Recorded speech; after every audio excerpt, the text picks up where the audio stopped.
From fold-up huts to comfortable coffins, the tiny house movement has allowed artists and architects to create homes that save space, save money, and prove that you don't need a lot of square footage to live a life of luxury. So today we're going to check out some of this unreal real estate, viewing truck bed lodges, camo cabins, and fairy tale houses as we explore the tiny homes so cozy you'd want to live in them.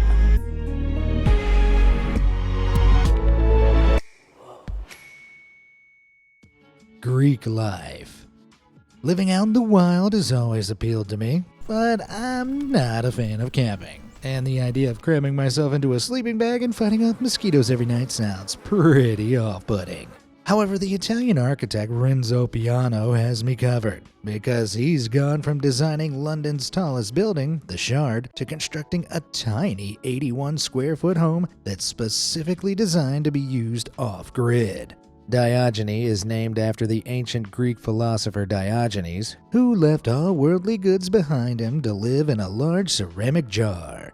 Fast forward to 2013, and Renzo hoped to mimic this by creating the perfect place to leave your 9 to 5, retreat to nature, and bring you closer to the great outdoors. The roof is fitted with solar panels that provide ample power for lights, an electric stove, and a refrigerator. Furthermore, it boasts sustainable features such as a composting toilet and tanks under the house that collect and filter rainwater before pumping it to the kitchen and bathroom. This makes the home totally self-sustaining, and its fold-away furniture includes a desk, a chair, and a sofa bed. But the entire structure only weighs 1.3 tons, so it can be transported anywhere on the back of a large truck. This lets you pick up your home like a snail shell and carry it into the wilderness, leaving civilization like good old Diogenes, if his ceramic pot had plumbing. Mirror magic. Sometimes when I check the news or read a mean comment, I just want to run away from society and disappear. So I'm happy to announce that I might have finally found the best way to hide from the real world with the Ood Mirror House. Ood is an Estonian company that specializes in mirrored tiny homes that are almost invisible from a distance. They formed when brothers Jaak and Andreas Teek wanted to create shelters that could be set up in nature without disrupting the surrounding landscape. So their steel-framed houses have mirrored glass facades on 3 of the walls to make the structure blend in with the space around it. There are several models, and 2 of their tiniest include the Signature House and the Glamping House. They both boast underfloor heating and great insulation, which means they stay warm in cold climates. Furthermore, the mirrored glass reflects the sun and keeps out 97% of its UV rays, which keeps the interior cool in hot conditions too. This means that the Ood houses will always stay at a comfortable temperature, allowing you to use them to live in the Arctic or the desert. Inside, their signature house is just under 230 square feet with enough room for a kitchenette, bathroom fixtures, and a double bed. Plus, the entire structure weighs 7.5 tons, so it can be transported in the back of a large truck. The house will set you back $80,000, but if that's too pricey, then the glamping house is a cheaper alternative at $24,500. It's much smaller at a measly 100 square feet, but it only weighs 3 tons, so it can be towed anywhere by larger pickup trucks. Despite its small size, it still has space for a communal seating area, a porch, and a queen-size bed, resulting in a pretty comfortable stay. Now, full disclaimer, it doesn't have any kitchen facilities or a bathroom, so it's better for short camping trips than permanent tiny living. But if you want a near-invisible cabin to hide out in for a few days, you can just survive by peeing in the woods and roasting s'mores out on the porch. Tiny Toronto.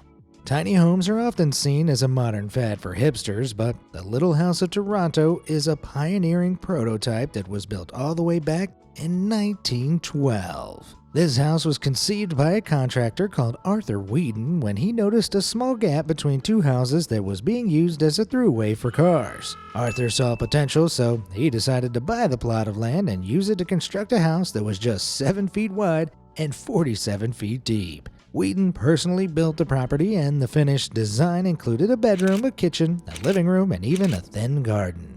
He utilized the space in these rooms by making the bed, tables, and chairs foldable with cabinets built into the walls. Living there might seem like a tight squeeze, but Whedon clearly enjoyed it, as he stayed there for 20 years with his wife and only sold it a few years after she passed away in the late 1930s. From there, the home moved between several owners until 2007, when it was renovated and sold again for $179,000. That seems pretty expensive for a 300 square foot tiny house, but to be fair, a cramped and moldy central Toronto apartment of a similar size would be far more expensive than Whedon's cozy homestead. And I know which place I'd rather live. Live in a loophole. Most tiny house dwellers choose to live in them because they're great for saving costs and being self-sufficient. But the Finnish designer Robin Falk built his for a very different reason: to outsmart the government. See, according to Finland's housing regulations, you need a permit to construct a building that measures over 96 square feet. So in 2010, Falk did the most gloriously petty thing in the world and built a woodland cabin in the Sipu archipelago that was exactly 96 square feet in size. This livable legal loophole was complete with a living room on the ground floor and a bedroom on the second story. It even has an outside deck to barbecue and take in the surrounding views, and I could totally imagine myself stargazing on the chairs and trying to catch a glimpse of the northern lights. If it gets too cold for that in winter, then fear not, because Falk also installed a skylight window that's specifically placed at an angle to look at the stars. Falk built his cabin in just 2 weeks and christened it Nido, which means bird's nest in Italian. The name tracks once you learn that he mostly used recycled materials to build it, much like a bird collecting debris to create their home. In total, the nest ultimately cost this robin just $10,500. So if you're concerned with rising house prices, it looks like it's cheaper to just build one yourself. $10,000 for a cabin in the wilderness with no noisy neighbors or permits is a bargain. And I might just go and look up some blueprints. Tiny triumph. I've had some pretty tense family arguments over Monopoly, but some people are so competitive that they need to make absolutely everything a challenge. The Bostonian artist Jeff Smith took this to the next level in 2016 when he tried to win at tiny house building by officially creating the smallest home in the world. His creation tested how tiny a residence could physically be before becoming completely unhospitable, and it took him 2 years to build. That seems kinda long for such a small space, but every bit of furniture needed to be redesigned for the 25 square foot building. The final home included a one-person futon, 6 porthole windows made from repurposed pie plates, and a tiny front door with a mail slot. All this was successfully shoved into a 4x8 foot mini house on wheels that was primarily made from sheets of recycled wood. But Jeff didn't stop there. He then added a propane stove for cooking, a sink, a fold-out table, and a toilet that's essentially a sunken cat litter tray covered by a frisbee. This means that to live in the home, you need to be okay with peeing like a cat, and it's also missing Wi-Fi, heating, and aircon. So it isn't the comfiest stay in the world, but that's because Smith partially wanted his art project to satirize the tiny house trend and see how small a house would have to be to deter people from living in it. When it was complete, he listed it on Airbnb for $55 a night and explained that if you booked a stay, he'd load the whole home in his van and drive it wherever you wanted in the US. But it isn't clear whether anybody paid for it, and this project might be too small for even the most ardent tiny home enthusiast. It definitely is for me, and personally, I think $55 is way too much money to sleep in a tricked-out coffin. Flat-packed palace. IKEA is the largest furniture retailer in the world, and I'll bet lots of your homes are filled with Swedish tables and chairs. Personally, I can't get enough of my Cologne floor protector, Barkis light, and Billy bookcase, but some people take their love of flat packing a lot further. Celine Kist, which translates to Soul Box, is a flat-packed house that can be transported in a truck, laid on the ground, and folded into shape anywhere you want. It was developed by the German architecture firm Aller Guten Dinge, and it's made from a timber frame and plastic panels reinforced with strong fiberglass. It comes in prefabricated sections that are sandwiched together like a giant jigsaw puzzle before being connected with bolts. Then, once you're sure it's standing upright, you secure the joints with lip seals so it's watertight. Now, if IKEA furniture is anything to go by, I imagine you could have some serious arguments while trying to assemble a flat-packed house with someone. And to make matters worse, you'll need a small team of people to construct the soul box, creating even more tension. But once the 86 square foot home is built, it holds a sleeping area, a study cubicle, and a dining compartment over 2 floors, resulting in some seriously comfortable living. Even better, parts of the walls and roof fold out to let sunlight in, and most of the furniture can be folded into the walls to maximize space. But this isn't the only pop-up home on the tiny house market. Brett House is a Latvian company that took the term box room to a whole new level by developing an entire house that can fold into a cube. Their $20,000 basic cabin can be completely folded up and transported on the back of a large truck. Then when you unload and unfold it, can be placed straight onto the ground without a permanent foundation. See, the homes are made from a durable and incredibly lightweight material called cross-laminated timber, which allows it to be kept in place with bricks or screw piles instead of deep foundations. This lets you set up the basic cabin almost anywhere, and the interior boasts full plumbing connected to main sewage, a kitchen area, a bedroom upstairs, and electrical wiring that you can hook up with mains power. Or you can just say screw it and go completely off-grid with a provided sewage tank, water pump, and solar panels. This origami house will make living in the wilderness feel incredibly homely, and when it's folded, it looks just like a Christmas gift box. I know what I'm asking Santa for this year. Small Britannia.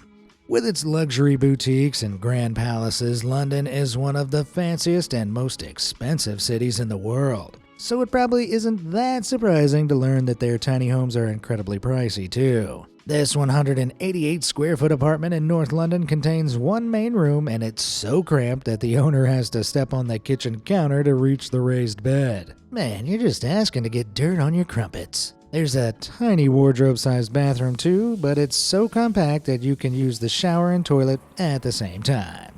How efficient. And nasty. I will admit the place has a pretty sleek design, and if you're not too concerned about having space to walk around or a backyard, it would be the ideal city crash pad for a night or two. But even a house this tiny can't escape the city's insanely high prices, and it was listed for $450,000 in 2014. The house is so small, it has cushions on the floor instead of a couch, so this price seems eye-wateringly high. But London's housing market is so competitive that people were desperate to live in it, and the realtors reportedly received at least 2 calls a day until the place eventually sold. Personally, this doesn't exactly fit my idea of moving to a grand English manor, but if you want to shower and poop at the same time, feel free. Talk about a Great British ripoff. A little vacation. If you like the look of these tiny homes but you aren't sold on actually living in one, then why not go for a temporary stay in a tiny hotel? The Airloft is a treehouse-style Airbnb in Göppingen, Germany, that's shaped like a large seed. The tiny house is accessible via a towering spiral staircase with nothing but a thin net to protect you from falling. Then once you're inside, you'll come to find 1 bedroom, 1 bathroom, and a small kitchen with unique furniture and a ton of treehouse-themed books to while away the hours. A stay will cost around $470 a night depending on the season, so this would be a pretty fancy vacation. But I think getting to realize your childhood dream of living in a treehouse kind of makes it worth it, as long as you remember to be careful on those stairs.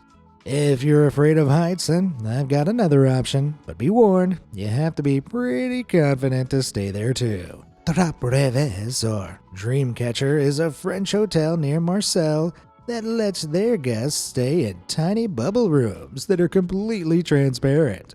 The hotel aims to let you camp out under the stars with all the comforts of a hotel room, which sounds pretty great in theory. But their see-through pods also put you on full display, offering 0 privacy. This idea might make you uncomfortable, but inside the pods are very comfy, with a king-size bed, a tabletop heater, and a silent air blower that pumps clean air into the room and keeps it inflated. The hotel offers different styles of room, ranging from Love Nature, which has a fake grass floor, to Sweet Chic and Design, which has an outdoor sitting area. The Aqua Room even comes with a jacuzzi next to the bubble, and thankfully it's a little bit more private than the sleeping quarters. Prices start at around $170 a night, which is pretty reasonable, and the stargazing here is supposed to be incredible. So despite the lack of privacy, I'd be tempted to visit the tiny bubbles for a glimpse at the Milky Way, even if it means risking a stranger getting a glimpse of my milky body. Wheel estate.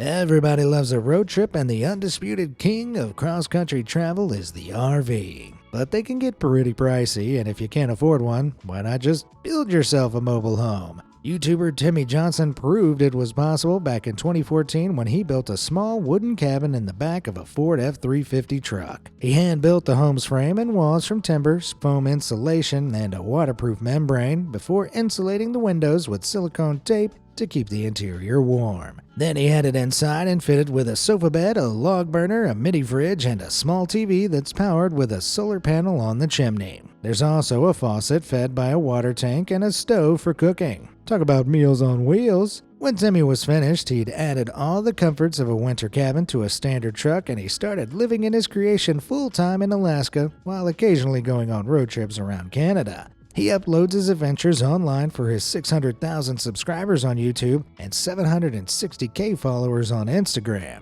And with his trusty truck cabin, he's able to travel all over North America without ever leaving his house. Hole sweet hole.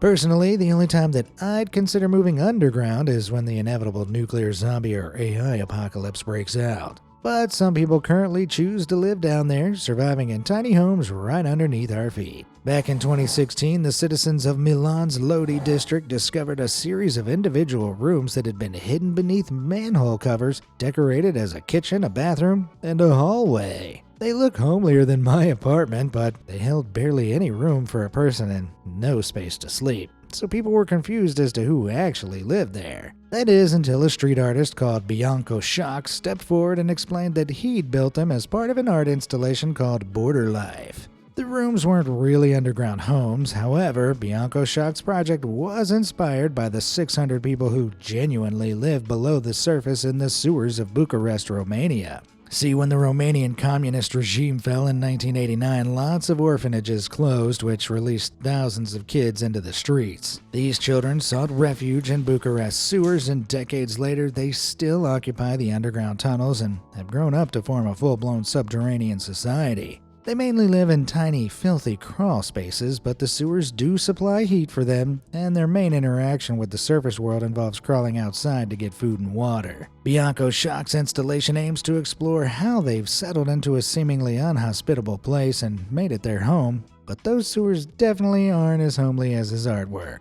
Still, if you've got a hankering to live underground, there is a way to do it and stay completely comfortable. Atlas Survival Shelters is an American company that builds bunkers for the apocalypse, and each one boasts the best mod cons available. For starters, each bunker has gas-tight metal doors to fend off a chemical attack, and even if gas does seep in, the military-grade air filtration systems will clean out the air around you to keep you safe. If you want to go outside and check that the coast is clear, an escape tunnel with a hatch allows exterior access. Then a decontamination shower is waiting for you when you return to remove any radioactive debris or zombie blood that you've picked up outside. There are lots of different models, from tiny home-style bunkers to the Platinum series, which comes with spacious master bedrooms, granite countertops, and wine racks. But these luxury bunkers will set you back $5 million. And even the most basic 100 square foot tiny model will cost you $50,000.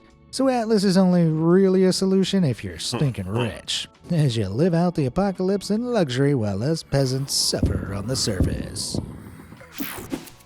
Rock and roll.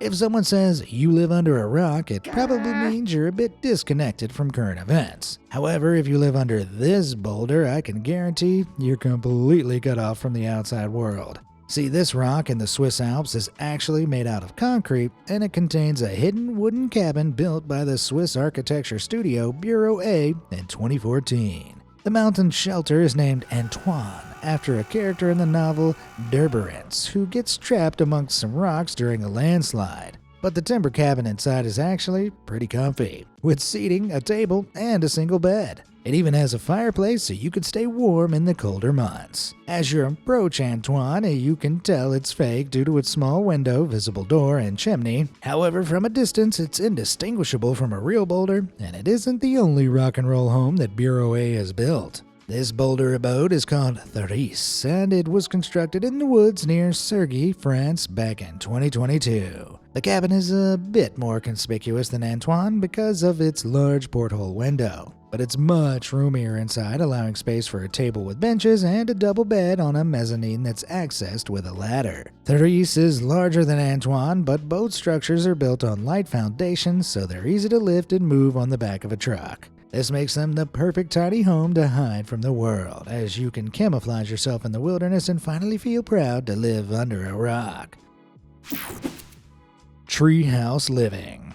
When I was a kid, I always dreamt of living in a treehouse like Peter Pan, but my parents told me it was impossible. However, those idiots were totally wrong, and you don't have to move to Neverland to make this a reality. The Hercules tree is a redwood in Mountain Home Grove, California that's so large that it's been used as a building. In 1897, a rancher called Jesse Hoskins discovered the tree and carved a large chamber inside the trunk, before adding entrance stairs and a door.